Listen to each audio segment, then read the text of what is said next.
చతుర్భుజం ప్రసన్నవదనం ధ్యాయేత్ సర్వవిఘ్నోపశాంతయే.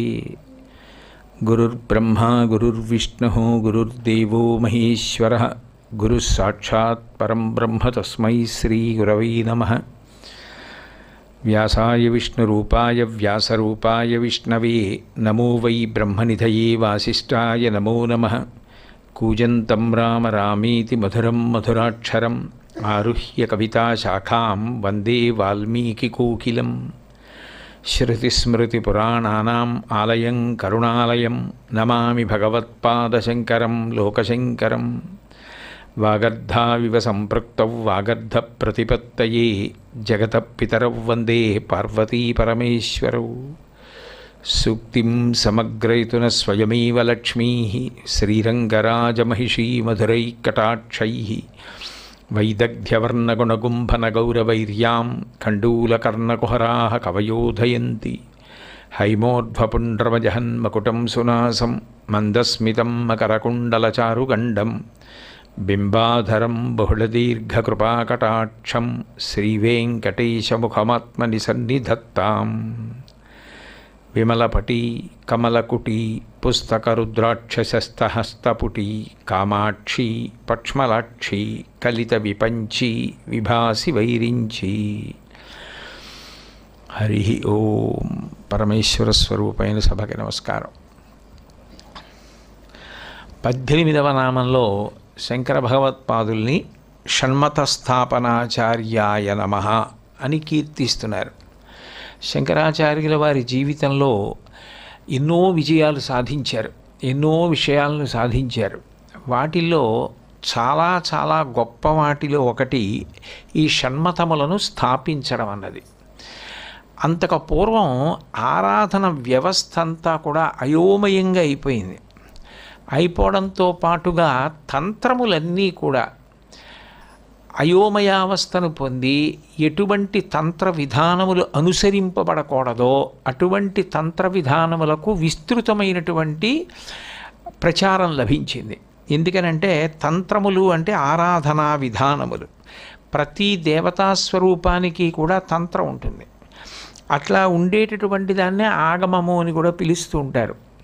ఇందులో 3 రకాలైనటువంటి తంత్రాలు ఉంటాయి ప్రధానంగా.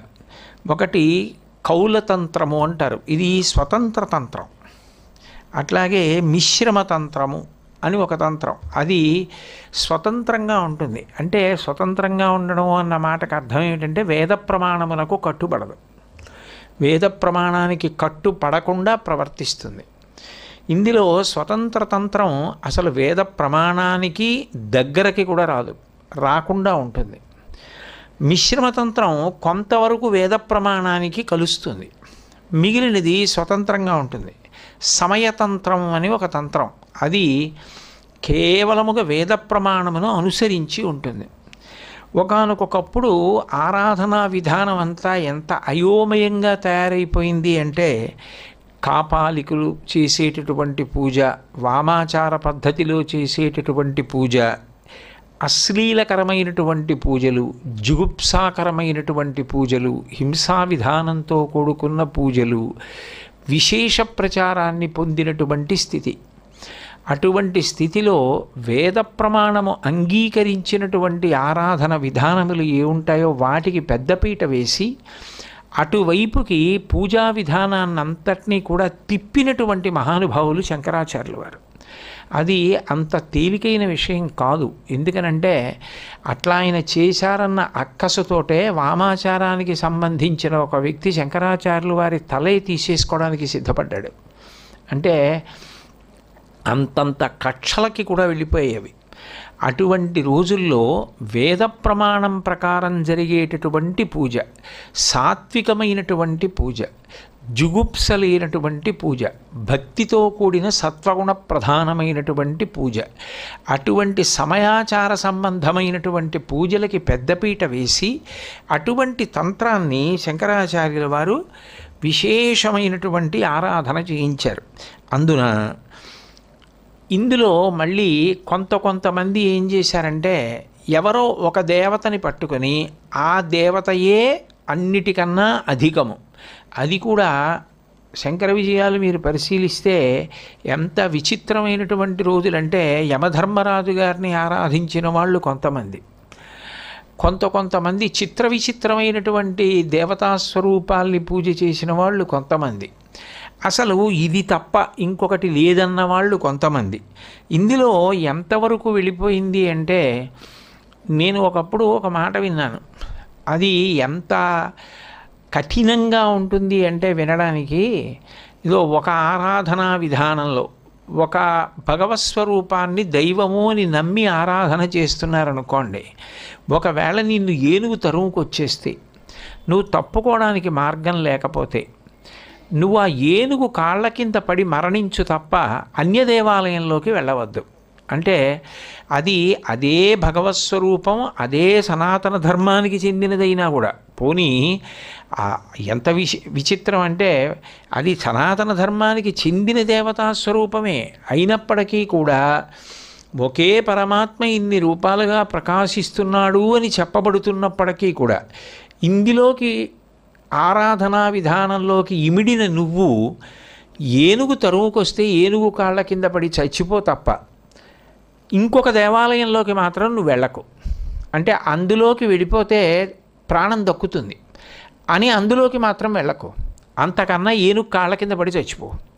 అంటే అది ఎంత కఠినమైనటువంటి ప్రతిపాదన, ఎంత అసహనంతో కూడుకున్నటువంటి ప్రబోధాలవి. అవి ఎట్లా భగవంతుడికి చేరువుగా తీసుకెళ్ళగలుగుతాయి అంటే మనుష్యులలో అప్పుడు ఎంతటి కాఠిన్యం ఏర్పడిపోతుంది. అటువంటి స్థితిలో శంకరాచార్యుల వారు షణ్మత స్థాపనాచార్యులై ప్రపంచసారతంత్రము అని గ్రంథాన్ని రచన చేసి పూజా విధానాన్ని అంతటినీ కూడా సువ్యవస్థితం చేశారు.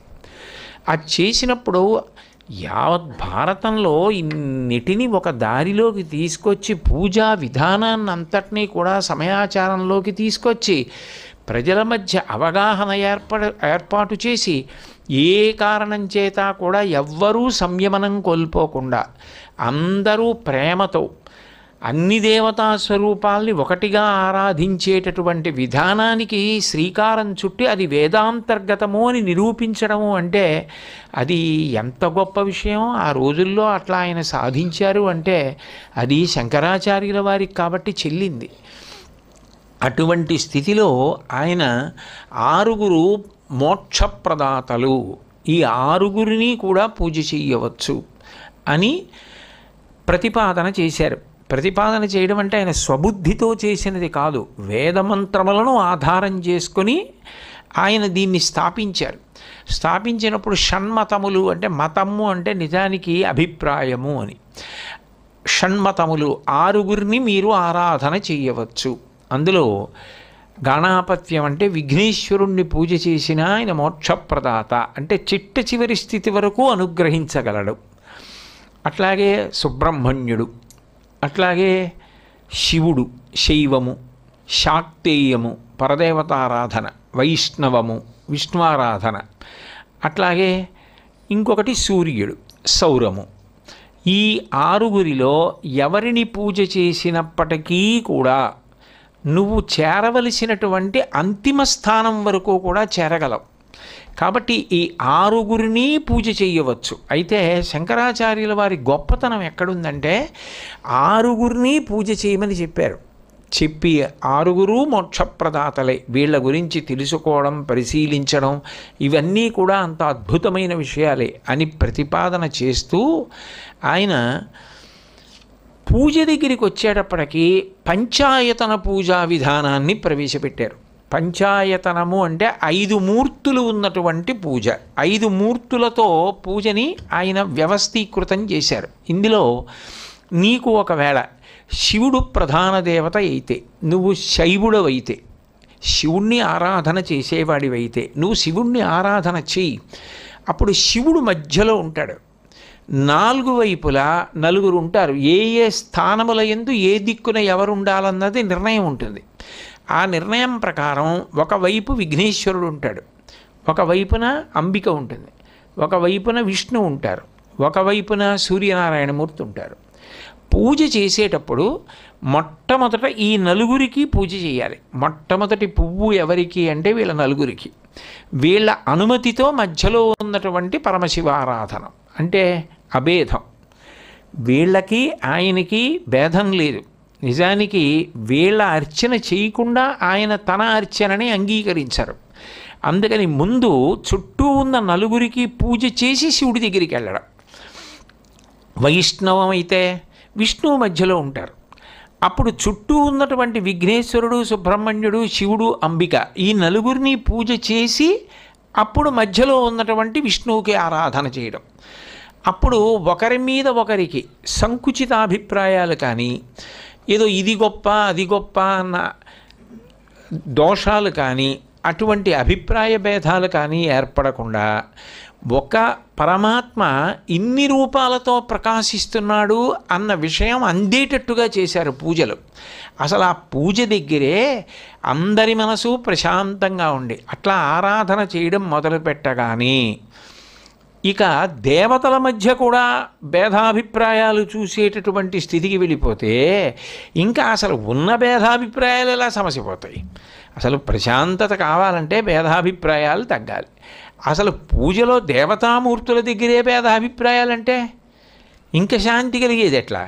అందుకని ఆయన పంచాయతన పూజా విధానాన్ని ప్రవేశపెట్టి ఈ 5గురు పూజలో ఉండాలి. మరి షణ్మత స్థాపనాచార్యులు కదా, సుబ్రహ్మణ్యుడు ఎలా పూజలో అంటే సుబ్రహ్మణ్య పూజ అగ్నిహోత్రము చేత పూర్తయిపోతుంది అని ప్రతిపాదించారు.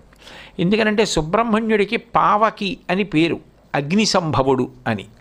అగ్నిహోత్రం సుబ్రహ్మణ్య స్వరూపం. పూజ ప్రారంభంలో ఏం చేస్తాం? దీపం వెలిగిస్తాం. ఆ దీపం పూజ పూర్తయిపోయిన తర్వాత కూడా కొంతసేపు వెలుగుతూ ఉంటుంది. ఆ దీపం సుబ్రహ్మణ్య స్వరూపమే. అట్లాగే చిట్ట చివర నీరాజనం ఇస్తాం. ఆ నీరాజన జ్యోతి కూడా సుబ్రహ్మణ్య స్వరూపమే. సూచన ఉంటే అప్పుడు అక్కడ సుబ్రహ్మణ్య మూర్తిని కానీ లేకపోతే దానికి ప్రత్యామ్నాయంగా ఒక చిన్న శూలాన్ని కానీ ఉంచుకునేటటువంటి పద్ధతిని ప్రవేశపెట్టారు. అప్పుడు పంచాయతన పూజలో ఏమవుతుంది అంటే 5గురు దేవతామూర్తులు ఉంటారు. 6వ వారైనటువంటి సుబ్రహ్మణ్యేశ్వర స్వామి వారు కూడా పూజలోకి వచ్చేశారు కాబట్టి ఏ షణ్మతములను ఆయన స్థాపించారో ఆ 6గురు పూజలోకి వచ్చేశారు కాబట్టి ఇంకా అందులో ఏ విధమైనటువంటి అనుమానం లేకుండా అందరి మధ్య ఒక్కటే స్థితి. మీరు అందుకే చూడండి, శంకరాచార్యుల వారి స్తోత్రాలని మీరు పరిశీలనం చేస్తే మీకు ఒక గమ్మత్తు కనపడుతుంది. శంకరాచార్యుల వారు ఎవరి గురించి స్తోత్రం చేసినా వారు పరబ్రహ్మస్వరూపం, వారు మోక్షప్రదాత అని మాట్లాడుతూ ఉంటారు. సుబ్రహ్మణ్య భుజంగం మీరు చూశారనుకోండి, నజానామి శబ్దం నజానామి చార్థం నజానామి పద్యం నజానామి గద్యం చిదేకా షడాస్య హృదిజ్యోతతో మే ముఖాన్నిస్సరంతే గిరశ్చాపి చిత్రం అంటారు. నాకు ఏ శబ్దం తెలియదు, వేదం తెలియదు, పద్యం తెలియదు, అర్థం తెలియదు, గద్యం తెలియదు, అయినా నాకు ఆ సుబ్రహ్మణ్యేశ్వర స్వామి వారి ముందు నిలబడేటప్పటికి వాగ్ధార అలా వచ్చింది అంటారు. అని ఆయనే పరబ్రహ్మము అని చెప్పడానికి మయూరాధిరూఢం మహావాక్యగూఢం మనోహారి దేహం మహచ్చిత్తగేహం మహీదేవ దేవం మహావేద భావం మహాదేవ బాలం భజే లోకపాలం అంటారు. ఆయన సాక్షాత్తుగా మహావాక్యముల చేత అంతర్హితమైనటువంటి జ్ఞానస్వరూపి అయిన వారు అని ప్రతిపాదిస్తారు. ఎవరి గురించి శంకర భగవత్పాదులు మాట్లాడినా ఆ దేవతాస్వరూపం అన్య దేవతాస్వరూపాల కన్నా భిన్నం కాదు. మీరు ఆ దేవతని పట్టుకున్న కారణం చేత ఎక్కడి వరకు పొందాలో అక్కడ వరకు పొందగలరు అని అన్నిటినీ కలిపి ఒకటిగా మాట్లాడతారు. అందుకే ఎక్కువగా నిర్గుణ స్వరూపంగా వర్ణిస్తూ సగుణస్వరూపాన్ని వర్ణిస్తూ ఉంటారు. అంతగా సంయమనం నేర్పినటువంటి వారు శంకరాచార్యుల వారు. అంత అద్భుతమైనటువంటి పూజా విధానాన్ని తీసుకొచ్చారు. షణ్మత స్థాపనాచార్యులై అన్ని దేవతాస్వరూపాల ఆరాధన మధ్యలో సమన్వయాన్ని కల్పించారు. ఇది ఒకెత్తైతే శంకరాచార్యుల వారు తీసుకొచ్చినటువంటి పంచాయతన పూజా విధానం ఒక అద్భుతం.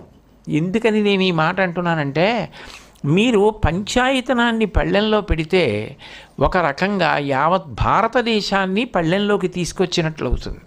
ఎందుకని అంటే మీరు చూడండి, శంకరాచార్యుల వారు ఈ పూజలో సాధించినటువంటి విశేషం ఏమిటంటే ప్రతి ఇంట గంట వినపడాలి, ప్రతి ఇంట పూజ జరగాలి. మాకు పెద్ద ఇల్లు లేదండి, మాకు పూజ గది లేదండి, మేము ఎట్లా పూజ చేస్తాం అన్న పరిస్థితి లేకుండా చూశారు ఆయన. ఎందుకని అంటే ప్రాకృతికంగా లభించేటటువంటి సాలగ్రామములను పూజ యందు తీసుకోవచ్చు. దానివల్ల ఏమైంది అంటే నర్మదా నదిలో బాణం లభిస్తుంది. ఆ నర్మదా నదిలో లభించేటటువంటి బాణం అంటే ధనస్సుకి సంధించి విడిచిపెట్టే బాణం అని కాదు, శివలింగ స్వరూపం సాలగ్రామం. నర్మదా నదిలో లభించేటటువంటి బాణం శివస్వరూపం. అట్లాగే మన శ్రీకాళహస్తి దగ్గర స్వర్ణముఖి నదిలో మధ్యలో బంగారు తీగలా ఉంటుంది, అది ఆ సాలగ్రామం అమ్మవారికి ప్రతినిధి. అట్లాగే నేపాల్లో గండకీ నదిలో లభించేటటువంటి సాలగ్రామం విష్ణు స్వరూపానికి ప్రతినిధి. అట్లాగే తంజావూరు వెల్లంలో లభించేటటువంటి స్ఫాటికం తెల్లటి సాలగ్రామం సూర్యనారాయణమూర్తికి ప్రతినిధి. శోణభద్ర గంగా సంగమిస్తుంది, ఆ శోణభద్రా నదిలో లభించేటటువంటి సాలగ్రామాలు విఘ్నేశ్వరుడికి ప్రతినిధి. ఇప్పుడు మీరు ఈ 5 సాలగ్రామాలు తీసుకొచ్చి అవి ఇంతంత ఉంటాయి, చిన్న చిన్న సాలగ్రామాలు తెచ్చుకోవచ్చు. అవి పెట్టుకోవడానికి ఓ చిన్న పళ్ళెం చాలు. ఓ చిన్న పళ్ళెంలో ఈ 5 సాలగ్రామాలని ఉంచారనుకోండి, అది శివుడు ఒకవేళ మధ్యన ఉంటే, ఇంకొకరున్నా కూడా దోషం కాదు సుమండి, శివుడు మధ్యలో ఉన్నాడనుకోండి, మీకు చమత్కారం ఏమవుతుందంటే యావత్ భారతం మీ ఇంట్లో పూజ పళ్ళెంలో ఉన్నట్టు గుర్తు. ఎందుకని అంటే నర్మదా నది భారతదేశానికి మధ్యలో ప్రవహిస్తూ ఉంటుంది. మీరు ఇప్పటికీ కూడా ఆ మహాకాళుడి యొక్క క్షేత్రానికి వెడితే ఆ మహాకాళేశ్వరుడి యొక్క క్షేత్రంలో ఆ అద్భుతమైనటువంటి భారతమాత దేవాలయం ఉంది. ఆ భారతమాత దేవాలయానికి వెడితే భారతమాత దేవాలయం బయట భారతమాత మూర్తి భారతదేశం పెట్టబడి ఉండి ఎక్కడెక్కడ శివక్షేత్రాలు ఎలా వెలిశాయో జ్యోతిర్లింగాలు అందులో పెట్టబడి ఉంటుంది. మీరు ఆ పటం దగ్గరికి వెళ్ళి చూశారనుకోండి, ఇంకా అట్లాంటిది నేను ఎక్కడ చూడాల. ఒక్క ఆ ఉజ్జయిన్లోనే చూశాను, మహాకాళుడి క్షేత్రంలో. ఆ భారతదేశంలో మధ్యలో నర్మదా వెడుతూ ఉంటుంది. మధ్యలో వెడుతున్నటువంటి నర్మదా నదిలో బాణలింగాలు తమంత తాము దొరుకుతాయి. అవి రాళ్ళు నీటి ప్రవాహానికి ఉరుసుకుని బాణలింగాలు ఏర్పడతాయి. అందుకని పూజలో అంటే భారతదేశమే ఒక పూజా మందిరం అయితే, యావత్ ప్రపంచానికి పూజ గది అయితే, మధ్యలో ఉన్నది శివలింగం, చుట్టూ ఉన్నది పంచాయతనం. ఎందుకని విష్ణువు నేపాల్ గండకీ నదిలో, శోణభద్రలో విఘ్నేశ్వరుడు, తంజావూరు వెల్లంలో సూర్యనారాయణమూర్తి, శ్రీకాళహస్తి దగ్గర సువర్ణముఖిలో పరదేవత. కాబట్టి ఇప్పుడు ఈ 5 కలిపితే ఏమైంది? భారతదేశము పూజామందిరము. మీ పళ్ళెం యావత్ భారతం. యావత్ భారతంలో సహజంగా తమంత తాముగా వెలిసినటువంటి పంచాయతనమూర్తి పూజ అంటే అది భారతదేశ పూజ కూడా. భారతదేశాన్నే ప్రపంచానికి ఒక పూజామందిరంగా నిర్వచించి చూపించారు శంకరాచార్యుల వారు. రెండోది ఆయన సాధించిన అద్భుతం ఏమిటంటే, ఇప్పుడు మీరు పూజ చేసుకోవడానికి చోటు లేదనడానికి బాధేం లేదు. ఎందుకని మీరు 5 తీసి ఓ భరణిలో పెట్టి మూత పెట్టేసి ఓ గూట్లో పెట్టేసుకోవచ్చు. మీరు పొద్దున్న పూజ చేసుకుందాం అనుకున్నప్పుడు ఆ భరిణి తీసి మీరు మధ్యలో ఎవరు నుంచాలనుకుంటున్నారో కులదైవాన్ని వాళ్ళ నుంచి చుట్టూ ఏ ఏ స్థానాల్లో ఎవరుండాలో వాళ్ళని పెట్టేసి పూజ చేసేసుకుని, పూజ అయిపోయిన తర్వాత పూజ కూడా ఎంత సులభం అంటే తులసి మారేడు ఎండిపోయినా పూజ చేయొచ్చు. 4 అక్షతలు, 8 కిస్మిస్ పళ్ళు, 2 కిస్మిస్ పళ్ళు ఉన్నా చాలు, పూజ అయిపోయింది. పూజ చేసేసి నిర్మాల్యం తీసి నీళ్ళల్లో పెట్టేసి మీరు ఒక్క బిల్వదళం పెట్టి ఈ సాలగ్రామాలని తీసుకెళ్ళి మళ్ళీ చిన్న భరిణిలో పెట్టేసి మళ్ళీ తీసుకెళ్ళి గూట్లో పెట్టేసుకోవచ్చు. మళ్ళీ పూజ చేసుకునేటప్పుడు తీసి స్నానం చేయించి బొట్లు పెట్టి పూజ చేసుకుని లోపల పెట్టేయచ్చు. కానీ సనాతన ధర్మానికి అంతటికీ కేంద్రమై యావత్ ప్రపంచానికే పూజా మందిరమైనటువంటి భారతదేశంలో ప్రతి ఇంట గంట వినపడాలి. ఆ గంట వినపడింది అంటే గుర్తు ఏమిటంటే ఆగమార్థంతు దేవానాం గమనార్థంతు రాక్షసాం. రాక్షసులు వెళ్ళిపోవాలి, దేవతలు రావాలి. ప్రతి ఇంటిలో తెల్లవారుజామున గంట గట్టిగా వినపడుతోంది అనుకోండి, దాని అర్థం ఏమిటి? యావత్ భారతదేశం నుంచి రాక్షస శక్తులు వెళ్ళిపోవాలి, దేవతా శక్తులు రావాలి. యావత్ భారతమే పూజా మందిరం కాబట్టి ప్రతి ఇంట భారతదేశమే పూజ అందుకుంటోంది పంచాయతన స్వరూపంగా. అంటే మొత్తం భారతదేశాన్ని పూజా మందిరంగా ప్రతి ఇంటిలోకి ప్రవేశపెట్టిన ఘనత ఎవరిది? శంకర భగవత్పాదులది. అంత దార్శనికులు ఎవరుంటారు? దానికి ఏదో పెద్ద కష్టమైనటువంటి విధానం, అది మీరు చేసేది కాదు, మీరు చెయ్యలేరు అని ఆయన చెప్పలేదు.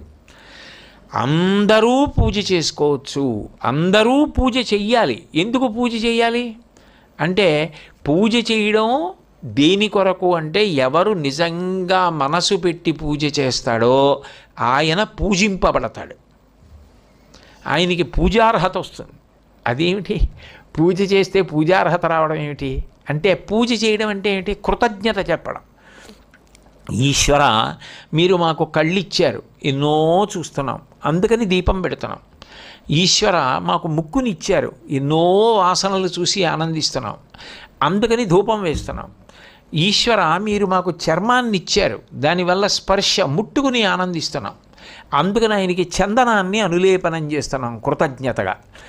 ఈశ్వర, మీరు మాకు చెవులు ఇచ్చారు, ఎన్నో విషయాలు వింటున్నాం, అందుకని కృతజ్ఞతగా మీకు పువ్వులతో పూజ చేస్తున్నాం. పువ్వు మీద తుమ్మిద వాలితే మరి తుమ్మిద పువ్వు కోసం శబ్దాలు చేస్తోంది కాబట్టి జంకారములు పువ్వులవి.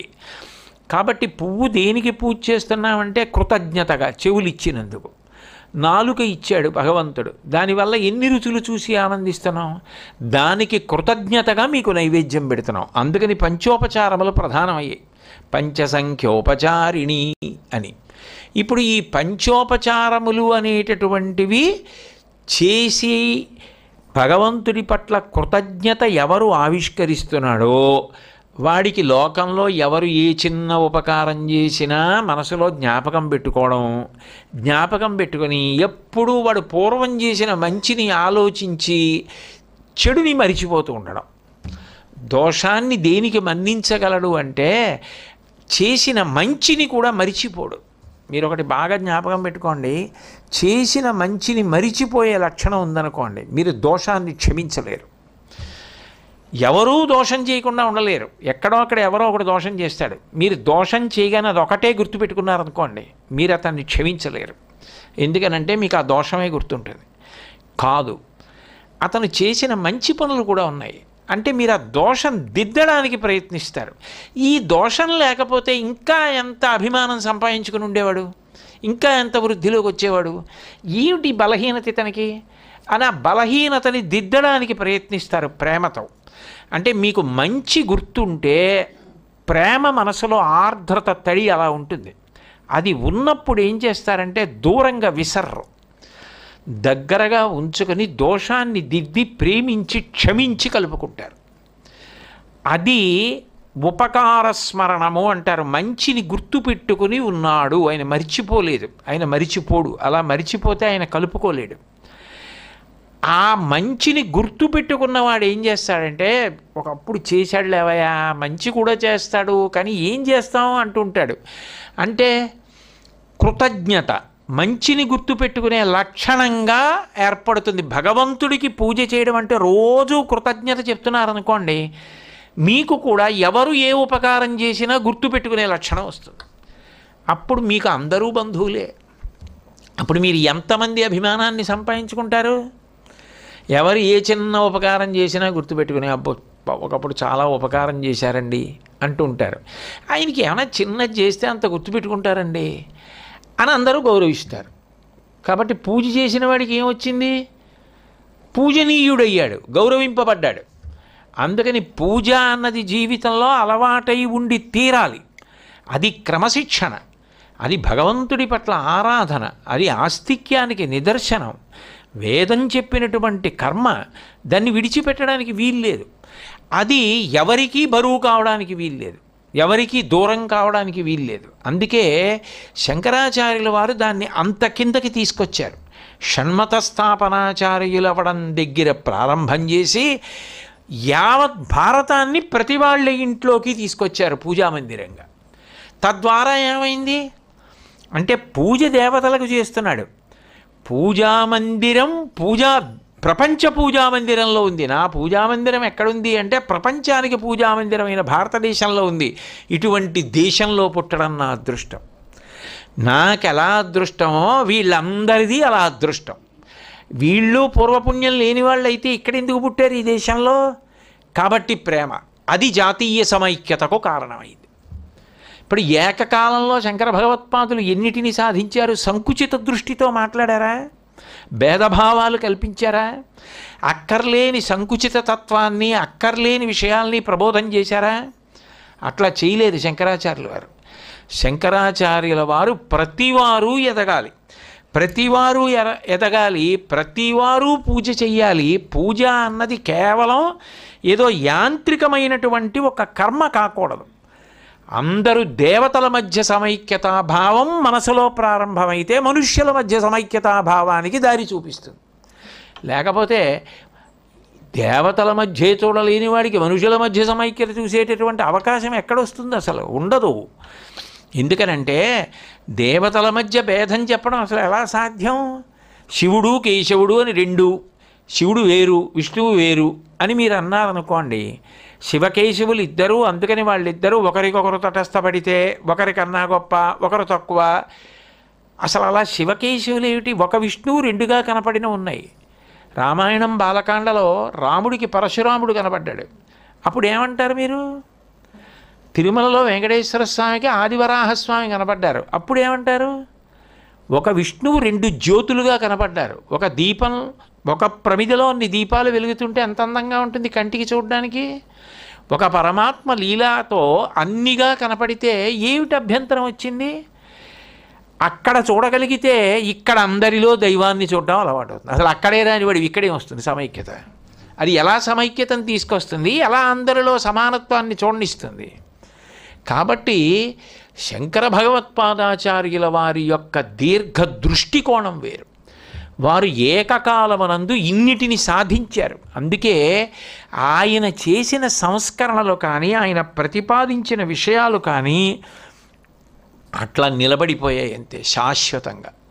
అంత అద్భుతమైనటువంటి విషయాన్ని సాధించి తద్వారా సమయాచారంతో సాత్వికమైన పూజ జరిగేటట్టు, అందరిలో సమైక్యతాభావం పరిఢవిల్లేటట్టు, అదే సమయంలో దేశ సమైక్యత ఏర్పడేటట్టు, ఎవరి మధ్య అయోమయం లేకుండా చేతులారా శివార్చన చెయ్యాలి. పొద్దున్న సాయంకాలం నోరు నొప్పెట్టేటట్టు విష్ణువుని కీర్తించగలగాలి. అదే కదా మహాత్ముల బాట. పోతన గారు చెప్పింది అదే. చేతులారంగ శివుని పూజింపడీని, నోరు నవ్వంగ హరికీర్తి నుడువడీని, దయయు సత్యంబులునుగా తలపడీని, కలుగనీటికి తల్లుల కడుపు చేటు అన్నారు. భేదం చూడకుండా ప్రొద్దున్న శివార్చన చేస్తే అంత పరవశంతో చెయ్యాలి. ఆయనే శివుడు, ఆయనే విష్ణు అని. సాయంకాలం విష్ణు కథ చెప్పవలసి వస్తే అంత పరవశంతో విష్ణు కథ చెప్పగలగాలి. ఎప్పుడు వస్తుందా పరవశం? నేను పొద్దున్న ఎవరిని పూజ చేశానో ఆయనే ఈయన అన్న భావన నీకు జీర్ణమైతే, అది ఎక్కడ జీర్ణం అవ్వాలి? పూజ దగ్గర జీర్ణం అవ్వాలి. దానికి అంత అద్భుతమైన వైదిక వ్యవస్థని శంకర భగవత్పాదులు ప్రవేశపెట్టారు. ఎందుకంటే నారాయణ సూక్తం ఎక్కడుంది? వేదంలో ఉంది. రుద్రం ఎక్కడుంది? వేదంలో ఉంది. వేద ప్రమాణం అంగీకరించడం వైదికమైతే వేదంలో ఉన్న రుద్రాన్ని అంత ఆదరభావంతో నువ్వు చెప్పగలగాలి. నారాయణ సూక్తాన్ని అంతే ఆదరణతో పురుష సూక్తాన్ని చెప్పగలగాలి. పురుష సూక్తాన్ని నారాయణ సూక్తాన్ని చెప్తాను కానీ రుద్రం నేను చెప్పను పారిపోతానంటే, నేను రుద్రం చెప్తాను కానీ పురుష సూక్తం చెప్పను, నారాయణ సూక్తం చెప్తాను పారిపోతానంటే, అప్పుడు నువ్వు మొత్తం వేదాన్ని ఎక్కడ అంగీకరించావు? అప్పుడు నీది వైదికం ఎలా అవుతుంది? వైదికాన్ని తీసుకురావాలి అంటే ఆ ఆదరభావం నీ ఎందు జీర్ణం కావాలి ముందు. అది వస్తే తప్ప అసలు ఒక పరమేశ్వరుడు ఇన్నిగా వెలుగుతున్నాడన్న ఆనందం నీకు కలగాలి. అది తీసుకొచ్చారు శంకరాచార్యుల వారు. అందుకు జాతి రుణపడిపోయింది ఆయనకి. యావత్ ప్రపంచం ఆయన దార్శనికత చూసి 2 చేతులెత్తి నమస్కారం చేసింది అంటే 32 సంవత్సరాల వయస్సులో ఇన్నిటిని సాధించారు అంటే అందుకు నామములు గౌణములయ్యాయి. ఆయన సాధించిన విజయములను కీర్తించడం యథార్థానికి. అంతటి మహాద్భుతమూర్తి అయి శంకర భగవత్పాదులు షణ్మత స్థాపనాచార్యులయ్యారు. అదే శంకరాచార్యుల వారు త్రైమార్గ ప్రకాశకాయ నమః అయ్యారు.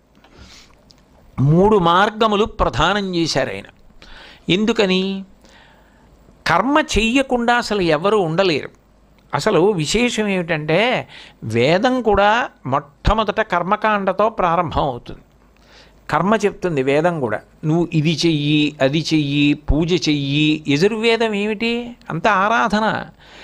ఈ హోమం చెయ్యి, యజ్ఞం చెయ్యి. శంకరాచార్యుల వారు కూడా చెప్పినది ఏమిటంటే ఆయన వేదో నిత్యమధీయతాం తదిదం కర్మస్వనుష్ఠీయతాం అని చెప్పారు. వేదము ఎట్లా చెప్పిందో అట్లా నువ్వు కర్మ చెయ్యి, స్వతంత్ర కర్మలు చెయ్యవద్దు. నీ బుద్ధికి ఎట్లా తోస్తే అట్లా కాదు చేయవలసింది. వేదమును ప్రమాణముగా చేసుకొని వేదం ఎట్లా చెప్పిందో అట్లా కర్మలను ఆచరించు. ఆచరించగా ఆచరించగా ఆచరించగా పరిపక్వత కలుగుతుంది.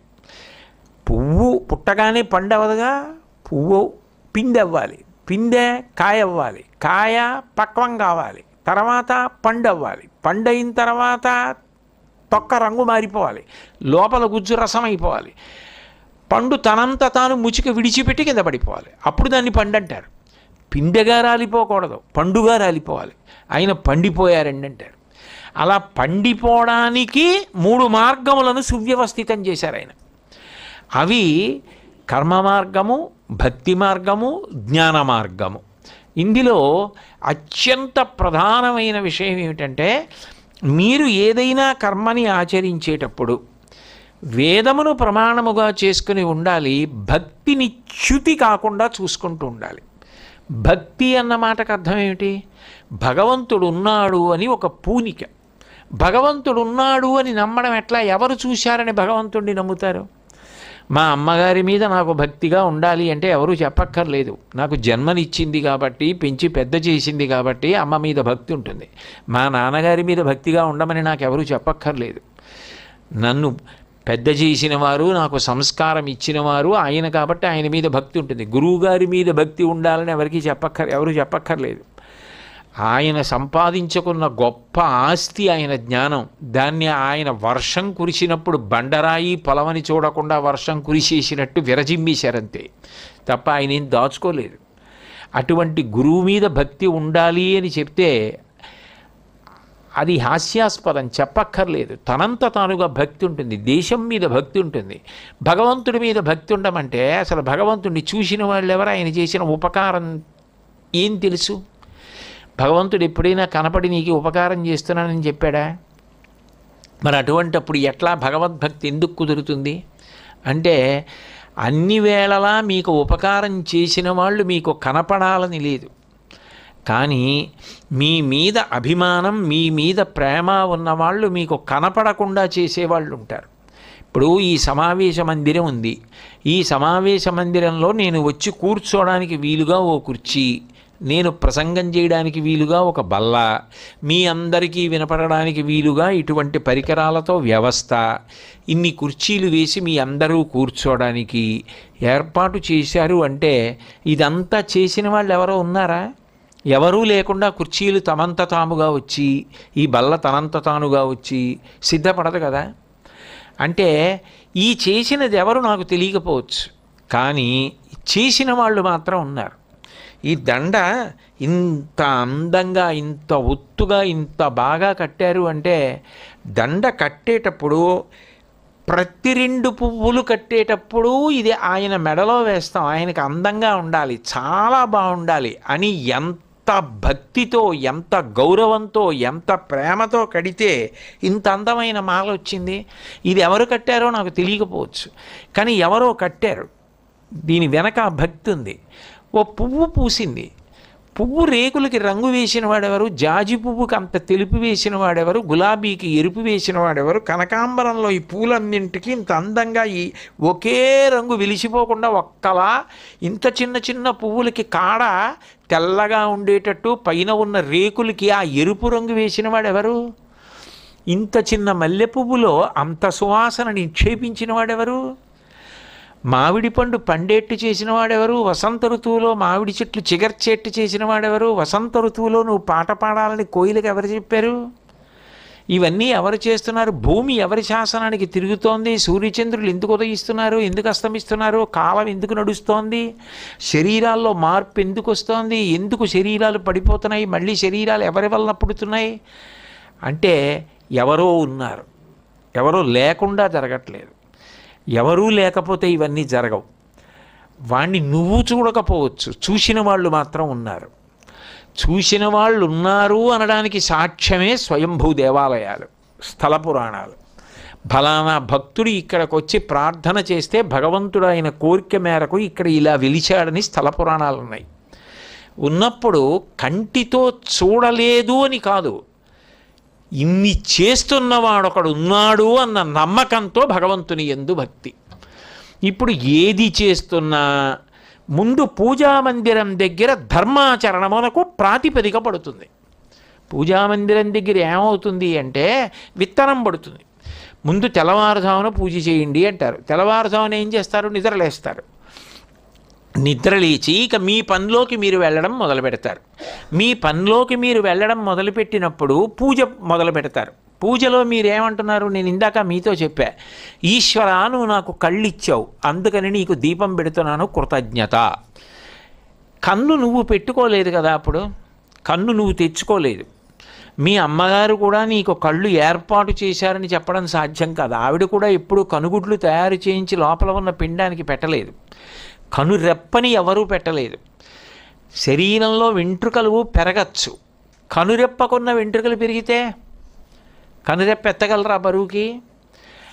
అవి పెరగకుండా ఏదో కంచె వేసినట్టుగా ఏదో కెరటంలా ఇలా ఉండి నిద్రపోయినప్పుడు రెప్ప పడి ఉంటే చిన్న చీమ కూడా లోపలికి వెళ్ళడానికి వీలు లేకుండా రక్షణ ఉండేటట్టు, మాట్లాడుతున్నా చదువుతున్నా బయట వాతావరణానికి కన్ను వేడెక్కితే అడ్డు రాకుండా రెప్ప పడి పైకి లేచేటట్టు, చప్పుడు అవ్వకుండా ఉండేటట్టు కను రెప్పని పెట్టినవాడెవడు? అన్ని కోట్ల మాటు పడినా కూడా గుడ్డు ఒరుసుకోకుండా ఉండేటట్టు, అంత మెత్తగా రెప్ప లోపల వ్యవస్థ ఉండేటట్టు ఎవరు చేశారు ఏర్పాటు? ఎవరు గుడ్డు మీద రెప్ప పడేటట్టు చేసి పైకి లేచేటట్టు చేస్తున్నారు? తిన్నది జీర్ణం ఎవరు చేస్తున్నారు? అప్పుడు ఆయనకి కృతజ్ఞత కదా నువ్వు చెప్పావు. ఆయనకి కృతజ్ఞత చెప్పినది నిజమైతే ఆయన వాటిని దేనికి వాడుకోమని చెప్పారో వాటికే వాడుకోవడం నిజాయితీ కదా. అదే ధర్మం. ధర్మం అంటే ఏమిటి? ఒక్కటి జ్ఞాపకం పెట్టుకోండి, ఈశ్వరుడు సుఖపడవద్దు అంటే ఆయనకి పైశాచికత్వం ఉన్నట్టు. ఆయన సుఖపడవద్దని చెప్పలేదు, నువ్వు ఇటువంటి సుఖాలు పొందు అని చెప్పాడు. ఈ సుఖాలు నువ్వు పొందు, తప్పేం లేదన్నాడు. ఇలా సుఖపడద్దు అన్నాడు. ఇలా సుఖపడద్దు ఆయన ఏది చెప్పాడో అట్లా సుఖపడ్డం తప్పు. అయితే మానవ జీవితం అన్న తర్వాత ఒడుదుడుకులు ఉంటాయి, ఎత్తుపల్లాలు ఉంటాయి, ఎప్పుడైనా ఓ దోషం దొరలచ్చు. కానీ భగవంతుడి ముందైనా మనసులోనైనా కనీసం నువ్వది దోషమని అంగీకరించడానికి సిద్ధపడి ఉండాలి. దాన్ని తగ్గించేసుకోవడానికే ప్రయత్నం చెయ్యాలి. అంత నువ్వు విడిచిపెట్టలేకపోతే అది ధార్మికం కావాలని కోరుకోవాలి. అది ధార్మికమై నేను అనుభవించేటట్టుగా మారాలి తప్ప నాకు అధార్మికమయ్యి అనురక్తి ఉండకూడదు. ఎందుకంటే మళ్ళీ నేను పూజ ఎలా చేయను, ఈశ్వరుడి దగ్గరికి ఎలా వెళ్ళను, వెళ్ళి నేను ఎట్లా చెప్పను ఈశ్వర మీరు ఇచ్చిన కన్ను సుఖాలకి ఇదిగో కృతజ్ఞత దీపం అని ఎట్లా చెప్పను? అప్పుడు మీరు చేస్తున్న కర్మ దేనికి ప్రాతిపదిక? ధర్మానికి ప్రాతిపదిక. మీరు పొద్దున్న చేసిన పూజ మరనాడు పొద్దున్న పూజకి వెళ్ళినప్పుడు నిర్భయంగా, నిస్సంకోచంగా, ధైర్యంగా, సంతోషంగా ఈశ్వరుడి ముందు కూర్చోవాలి. ఉన్నాడన్న నమ్మకం మీకుంటే మీరు కూర్చుని తల వంచుకొని క్షమాపణ చెప్పి కూర్చోవలసిన అవసరం రాకూడదు. నిన్న నేను దోషం చేశాను ఈశ్వర, నన్ను మన్నించండి అని పూజ మొదలెట్టకూడదు. గంట కొట్టి ఈశ్వర నేను మిమ్మల్ని సేవిస్తున్నానని మొదలెట్టాలి. ఆ ధైర్యం ఎప్పుడు ఉంటుంది మీకు? మీరు ధర్మాచరణం చేస్తే. ఇప్పుడు ధర్మమునకు ప్రాతిపదిక ఏది? కర్మ. కర్మయే ధర్మం. దానికి ప్రాతిపదిక ఏది? పూజ, భక్తి. భక్తి కర్మ రెండు విడివిడకూడదు, రెండు కలిసి ఉండాలి. కలవకుండా భక్తి భక్తే, కర్మ కర్మే అంటే అది కాలంలో పరిమితం అయిపోతుంది. నేను అన్న మాట మీరు పట్టుకునలేదు. ఒక అరగంట సేపు పూజామందిరంలోకి వెళ్ళి ఏదో 4 అగరత్తులు వెలిగించేసి, ఓ దీపం వెలిగించేసి, 4 పటికి బెల్లం ముక్కలు నైవేద్యం పెట్టేసి బయటికి వెళ్ళిపోయిన తర్వాత మనం ఏం చేసినా ఆయన మననేం పట్టించుకోకుండా పోన్లేరా ఏం చేస్తావు లేదు అని చూసి చూడకపోవడానికి ఆయనకి ఇవి పెడుతున్నానన్నారు అనుకోండి. అప్పుడు ఆ పూజ మీకు ధర్మానికి ఎలా ఆలంబనమైంది? అవదు. మీరు ఏం చేసినా పట్టించుకోకుండా ఉండు సుమా అని పెట్టడానికి లంచం అయింది. అంత దిగజారుడుగా ఉంటాడా భగవంతుడు? ఆయన సృష్టించినవే కావన్నీ ఆయనకి లంచాలు ఎందుకు? మనకు కావాలేమో కానీ. కాబట్టి ఆయనకి మీరు చేసే పూజ ధర్మానుష్ఠానమునకు ఆలంబనము, ప్రాతిపదిక కదా. అయినప్పుడు మీరు భక్తి అవసరం, కర్మ అవసరం. రెండూ ఒకదానితో ఒకటి పెనవేసుకుని ముందుకు నడుస్తూ ఉండాలి. రెండూ నడుస్తూ వెళ్ళి ధర్మం తప్పకుండా తర్వాత మీరు వెడుతూ ఉండాలి. పొద్దున్న పూజా మందిరంలో పూజ చేశారు, మళ్ళీ నేను రేపు వచ్చి ఈశ్వరుడు ముందు కూర్చోవాలంటే ఆయన సంతోషంగా దా కడుగు కాళ్ళు అని ఆయన పాదాలు చాపాలి. ఆయన పాదాలు చాపాలంటే నేను ఏం చేయాలి? ఆయన ఇచ్చినవి వాడుకునేటప్పుడు ఆయన చెప్పినట్టు వాడుకోవాలి. ఆయన చెప్పినట్టు వాడుకోవడమే ధర్మం. ఆయన ఎలా వాడుకోమన్నారో అలాగే వాడుకోవడం. ఆయన సుఖపడద్దని చెప్పారా? ఆయన గృహస్థుని నీకు మధుర పదార్థం తినాలనుంటే తినవద్దు అన్నారా? అనలేదుగా. వండుకో చక్కెర పొంగలి, నైవేద్యం పెట్టు, చక్కగా ఇంటికి వచ్చిన అతిథికి పెట్టు, నువ్వు తిను, వద్దని ఆయన అనలేదే. ఏదైనా ధర్మచట్రంలో ఉండి నువ్వు అనుభవించినది నిన్ను పాడు చెయ్యదు, నీకు కట్లు విప్పుతుంది అన్నారు. అది మానేసి చట్రాన్ని దాటినప్పుడు నీకు బాధ. అది బాధ అని నీకు అనిపిస్తే నువ్వేం చేస్తావు? బాధ పొందకుండా ఉండాలని చూస్తావు. ఆ దారిలో వెడితే పల్లేరుకాయలు గుచ్చుకుంటున్నాయండి అన్నారనుకో, ఓ 10 అడుగులు ఎక్కువగానండి ఇలా పెడితే రాచబాట అన్నారనుకో, నువ్వేం చేస్తావు? పల్లేరుకాయల దారిలో వెళ్ళవు. ఎందుకని? అది గుచ్చుకుంటే బాధగా ఉందని. అక్కడ నీకు చుట్టుపక్కల ఏం కనపడినా ఎంత సంతోషంగా ఉన్నా అటు వెళ్ళడానికి ఇచ్చగించవు. నువ్వు బాధ కలుగుతోంది వద్దని దూరం అయిపోతావు. ఎందుకు బాధ అంటే, అయ్యో ఈశ్వరుడి దగ్గరికి వెళ్ళినప్పుడు మనసు కొంచెం కుపితం అయిపోతోంది. ఈశ్వర ఇన్ని చెప్పాను, ఇన్ని చేశాను, ఇన్ని చదివాను, ఇంత నమ్మాను, కానీ ఎక్కడో తడబడ్డాను, మీరు నన్ను మన్నించండి అని చెప్పవలసి వస్తోంది. అంటే నేను మీ మీద పెట్టకూడదని నా మీద పెట్టుకుంటున్నాను. అప్పుడు ఏమవుతుంది? ఒకరోజు చెప్తారు, 2 రోజులు చెప్తారు, 3వ రోజు ఏం చేస్తారు? అబ్బా వద్దులేద్ది ఈ బాధ, ఆయన సంతోషించేటట్టు నేను సంతోషించేట్టు బతికేద్దాం, ఆ దారే కావాలంటే అక్కడ పల్లేరుకాయ లేకుండా ఉండేట్టు చేయమని ఆయన అడుగుదాం అంటారా? అనరా? అప్పుడు ధర్మమేనా నడిచింది? ధర్మమే నడిస్తే బాగా పట్టుకోండి, మీకు ఒక్కరికే కాదు శాంతి, లోకానికి శాంతి. ఎందుకంటే మీరు ఏది చేస్తున్నారో అది మీకు ఒకరికే ఇవ్వట్లేదు శాంతిని. మీరు చేసే ధార్మికమైన ప్రతి పనిలో లోకశాంతి ఉంటుంది. ఎందుకని? ధర్మం ఎప్పుడు విశాల హృదయంతో చెప్తుంది, శం ద్విపదే శం చతుష్పదే, అన్ని ప్రాణులు బాగుండాలి, అహింస, నిష్కారణంగా ఎవరిని బాధ పెట్టకో అంటుంది. కానీ దాన్ని కొట్టు దీన్ని కొట్టు అని చెప్తుందే? చెప్పదు కదా. అప్పుడు మీ శాంతితో లోకశాంతి కూడా కలిసింది. అందుకని ప్రారంభం ఎక్కడ మొదలవ్వాలి? ఆత్మవిచారమో, ఆత్మని తెలుసుకో అంటే అవుతుందా? అవదు. అందుకని ముందు భక్తి, భక్తితో కర్మాచరణము. కర్మ చేయకుండా ఉండలేరు మీరు, ఏదో ఒకటి చేసి తీరాలి. ఏదో ఒకటి చెయ్యాలి అన్నదేదో ధార్మికంగా చేయండి. సుఖం. శరీర పతనానంతరం ధర్మమే చేశారు కాబట్టి అది పుణ్యం కాబట్టి సుఖం, స్వర్గంలో ఉంటారు. మళ్ళీ పుట్టినా మళ్ళీ ధర్మం చేయండి, సుఖం. ధర్మమే సంతోషం, ఇంకా అంతకన్నా ఇంకా కావలసిందే ఉంది. నాకు ధర్మం వదిలితే అశాంతి, దుఃఖం. ఆ స్థితికి వెళ్ళారనుకోండి, అదే భక్తిలో భగవంతుడికి బాగా దగ్గరైపోవడం. అదే ఆయన ఒక మాట అంటాడు, ఏతు సర్వాణి కర్మాణి మయి సన్యస్యమత్పరాః అనన్యేనైవ యోగేన మాం ధ్యాయంత ఉపాసతే అంటాడు భక్తి యోగంలో, భగవద్గీతలో. అంటే ఏతు సర్వాణి కర్మాణి, ఆయన ఏం చేస్తున్నా ఈశ్వరార్పణం అంటుంటాడు. ఏది చేస్తున్నా ఈశ్వరార్పణం అంటే చేసినది ఈశ్వరార్పణం చేయడానికి యోగ్యంగా చేయాలా వద్దా? అప్పుడు మాం ధ్యాయంత ఉపాసతే, ఎప్పుడు మనసులో భగవంతుడిని పెట్టుకుని చేస్తున్నాడు, అప్పుడు అది ధర్మం అయిపోతుంది. ఇప్పుడు పిల్లాడు ముందు ఎలా నడుస్తాడండి తడపడకుండా? నడక నేర్చుకునేటప్పుడు తడపడ్డు, కింద పడతాడు, లేస్తాడు, ఆ తర్వాత నడుస్తాడు, పరిగెడతాడు, ఏమైనా చేస్తాడు. నీకు తడబాట్లు లేకుండా ధర్మమునందు బాగా ఉంచుకోవడం రాదు. బాగా ఉంచుకోవడం ఎప్పుడు వచ్చేస్తుందంటే ముందు తడబడాలి. సైకిల్ తొక్కడం నేర్చుకున్నప్పుడు చూడండి, 1-2 మాటలు పడిపోతాడు, ఆ తర్వాత పక్క వాళ్ళతో మాట్లాడుతూ తొక్కుతాడు, అంటే వచ్చేసింది. అట్లాగే తడబడడం దేనికంటే ఉంచుకోవడానికి పనికి రావాలి. దానికి ఏ ఉండాలంటే ఉంచుకోవాలన్న శ్రద్ధ, ఇది మళ్ళీ చేయకూడదన్న పరితాపము ఉండాలి. అక్కడ ధర్మం నిలబడుతుంది, అక్కడ లోకశాంతి నిలబడుతుంది.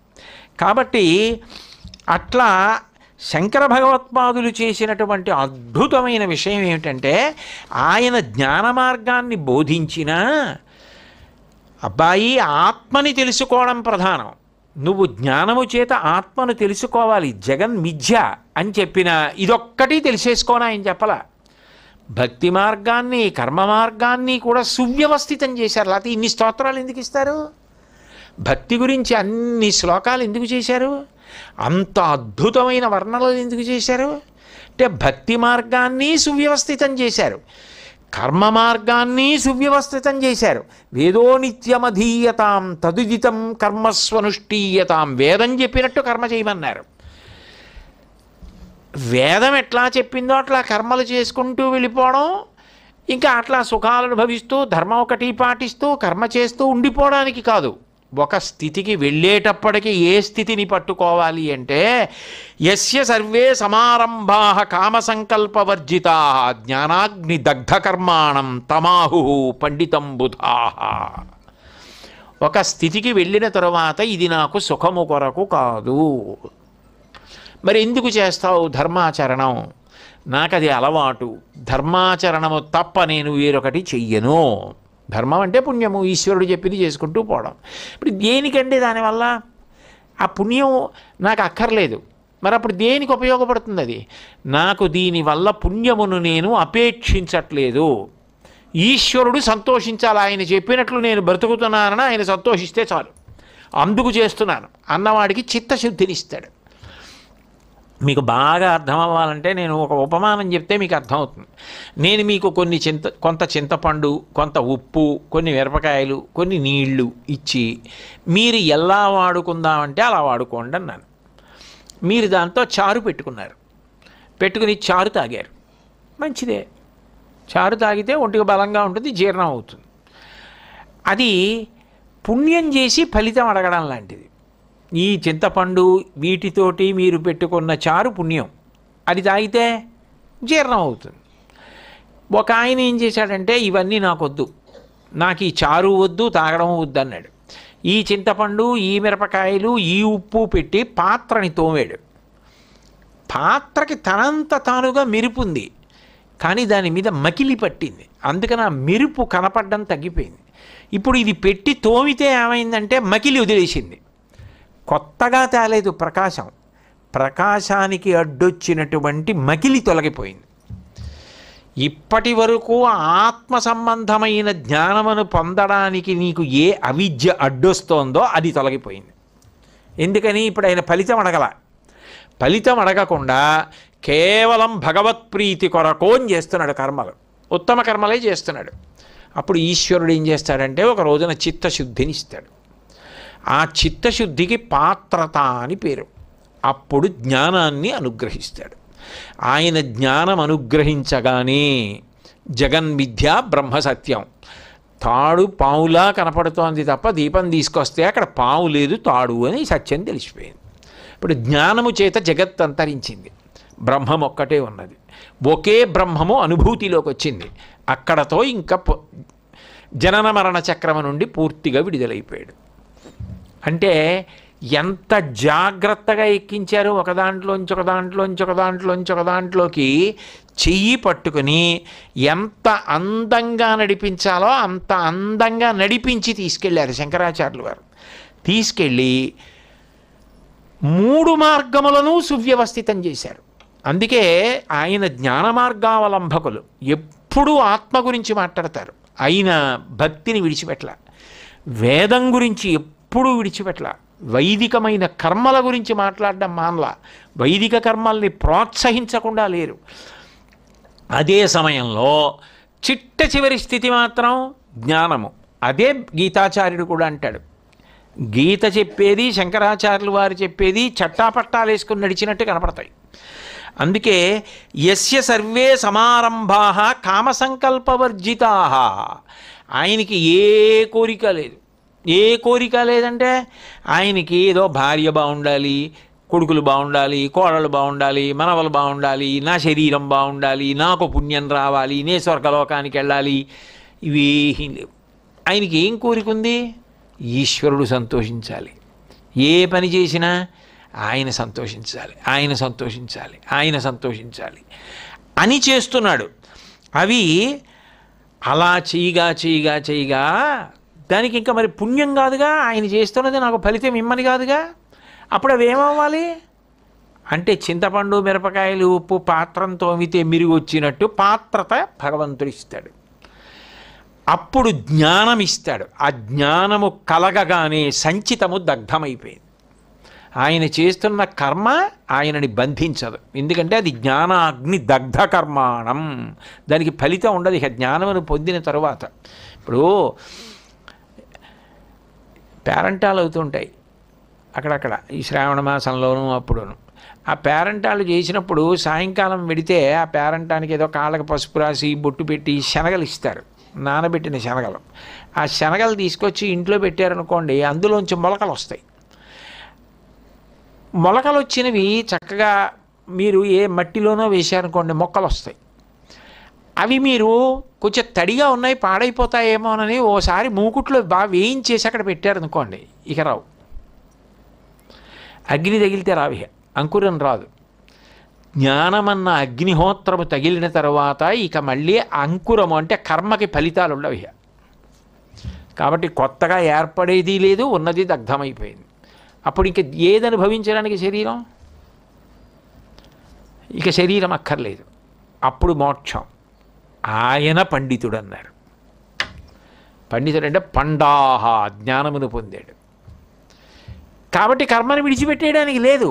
ఎంత జ్ఞానమైనా శంకరాచార్యులు వారు ఎంత ఆత్మ గురించి చెప్పినా ప్రధానంగా ఆయన కర్మను నిరసించలేదు, భక్తిని నిరసించలేదు. కానీ పరమ ప్రయోజనంగా ఆత్మని మాత్రం ప్రతిపాదించారు. అంటే అందులో ఉన్న గొప్పతనం ఏమిటంటే, నేను ప్రబోధం చేసింది మీరు పట్టుకుంటే పట్టుకోండి, పట్టుకోకపోతే మీ కర్మ, మీకు ఆ ఓపిక లేకపోతే, మీకు ఆ శక్తి లేకపోతే అని కాదు. మన బలాలు, మన బలహీనతలు దృష్టిలో పెట్టుకుని వీడు కర్మ చేయకుండా ఉండలేడని, కర్మ ధార్మికం కావాలని, ధార్మికం కావడానికి భక్తి ఉండాలని ఇన్నింటిని కలిపి అంత వాంగ్మయాన్ని అందించారు. అట్లా నడిపించారు. అలా దేవాలయాలకి చక్రప్రతిష్టలు చేశారు, అట్లా కుంభాభిషేకాలు చేశారు, అట్లా భక్తుల్ని భగవంతుడితో కలిపారు.